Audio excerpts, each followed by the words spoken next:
Over the years, Ronnie and I have traveled from the Canadian border to the Mexican border hauling dogs thousands and thousands of miles. We have some recommendations for traveling with dogs that we'd like to share with you.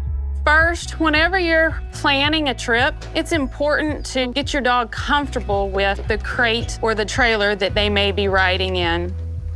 We want them to feel like that is their safe place, that is their den.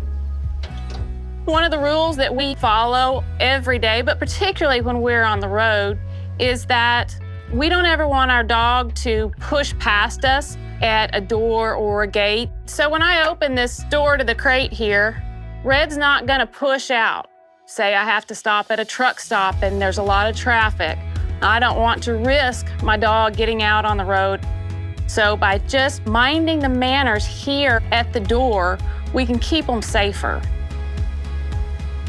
When you are preparing to go on your trip, something to think about is making sure that you have plenty of water on board for your dog. When Ronnie and I are on the road, we usually have big tanks of water on our hunt truck or on our dog trailer. That way, they have consistent water as they travel across the country. Right. And another thing to consider, we've been in situations where we had to tie dogs. Obviously, we have tie-outs around our truck and trailer, but you need to get your dog comfortable with being tethered on a short lead, because there will be situations that arise, whether you're doing chores in the evening or maybe you break down and it's hot and you need to tether your dog on a short lead underneath a shade tree as you're waiting for help. Another thing to consider when you're preparing your trip with your dog is feeding time.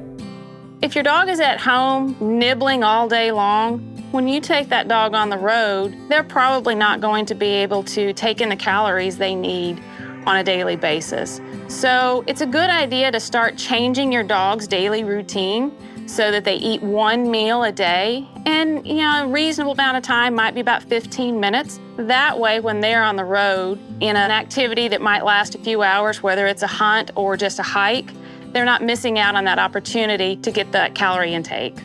And we also, on trips like this, will add water to our kibble. And the reason for that is it can entice them to eat better. It assures that they get hydrated. One more thing to think about as well is when you're on the road with your dog, they're going to be encountering new experiences, new smells, meeting new people and new environments. So they're going to be more distracted than they are at home, and it may be harder to enforce commands.